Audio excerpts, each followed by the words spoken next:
infrastructure, things that had to be left, of course, all during the war, and all our top engineers were busy over there. In fact, some of them distinguished themselves. Well, of course, there weren't many left at home, and so the roads, we just carried on with some pretty crummy sort of roads. And what you've got to realise too, we built 100,000 kilometres of roads.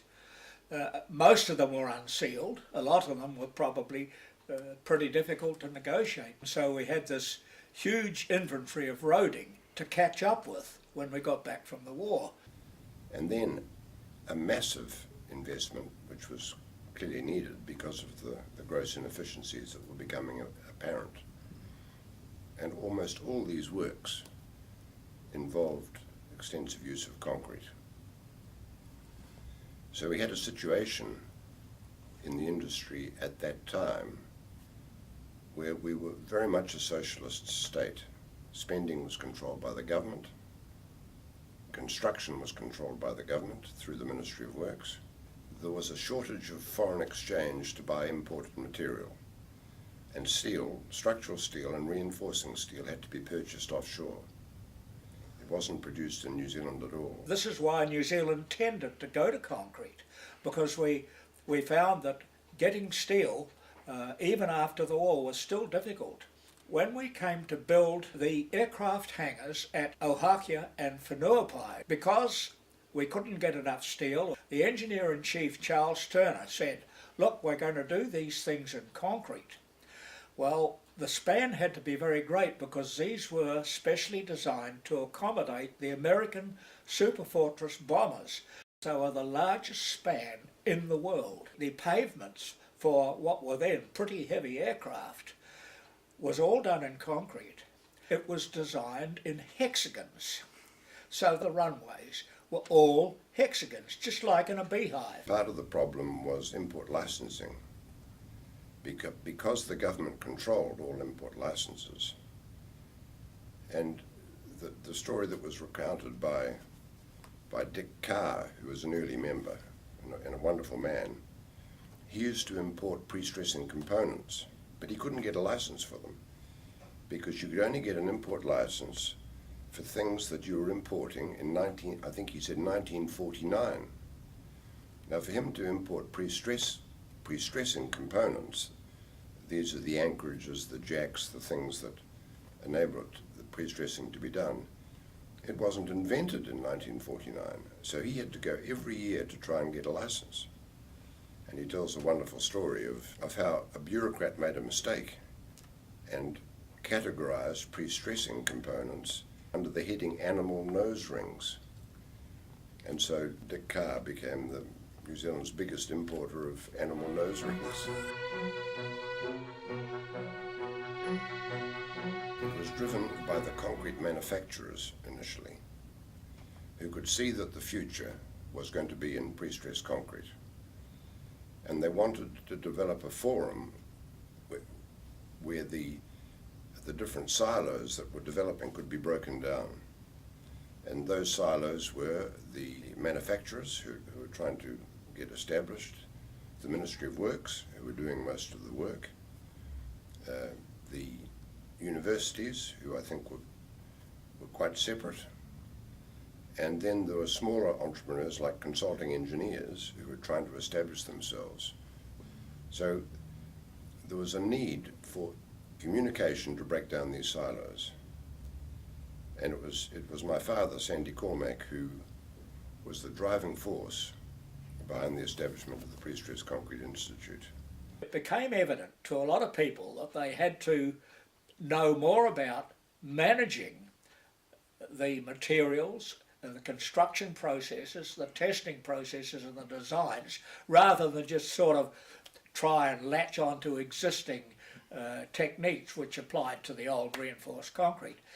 And it was decided to set up a small group to develop a code of practice for the use of pre-stressed concrete. It was concerned with ensuring that the concrete was of the right quality, that the reinforcing tendons had the properties demanded of pre-stressed concrete, and that the designs generally exploited and made the best use of the materials. Some of the top academics wanted to get involved. Bob Park. Bob was Professor of Civil Engineering at Canterbury with a real interest in structural engineering. And he wanted to know what to teach his students. And I believe that's why he got involved. And what he succeeded in doing was then directing his research and his teaching towards the needs of the industry. And as the industry established itself, it was clear that it wasn't only pre-stressing that was the challenge, it was earthquake engineering. One of the things, of course, we were concerned with was earthquakes, and a great deal of effort went into looking at flexible designs, frameworks which would be able to flex or their joints could move. The Ministry of Works and the universities were well advanced, and the Ministry of Works did some very good work. And they were the ones who were the technical leaders and the educators in a practical sense alongside the universities.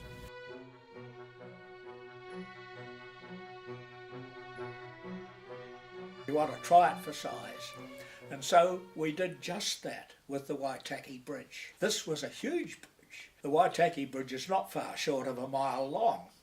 We set up a casting yard at Glenavy, and we cast segments about 10 foot long, and with the ducts inside so the cables could go through, and then we strung them up like bobbins on a scaffold and stressed them with the cables, and then rolled them out onto the site and set them up on the piers.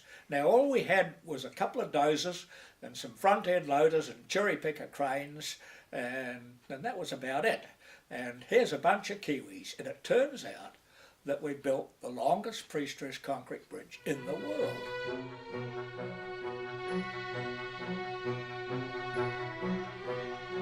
I think its major contribution is that of communication between the different parties, the breaking down of those silos, the need to work together on common problems.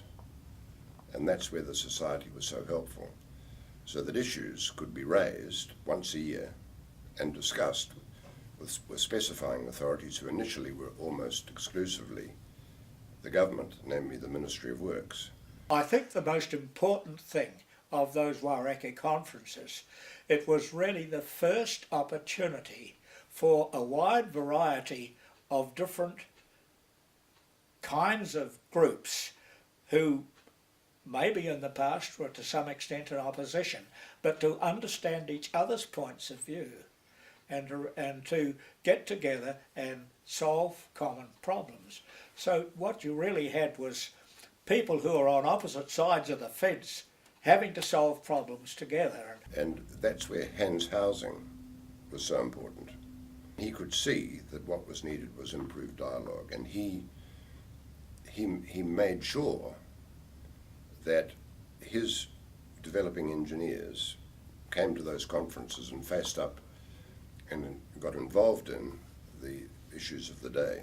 And I know my father, Sandy Cormack, relied on Hans Housing to provide that essential link between the Ministry of Works and the rest of the concrete industry. Any group that met, sat around the table and talked, where should we go, what is important, what is not important, what can we do about it. It's always important. So the meetings, as far as I was concerned, gave me an opportunity to talk to the various groups that met there, and to get their feelings, their opinions. Very, very important. And the same applied to them as well. They could hear what we thought. And so our discussions were very open, very direct, and in the process, I might add, we met each other, code committees, IPENS committees. We became very close friends, in spite of the fact that we were, in many ways, working in opposing groups. I always think back with a smile. of that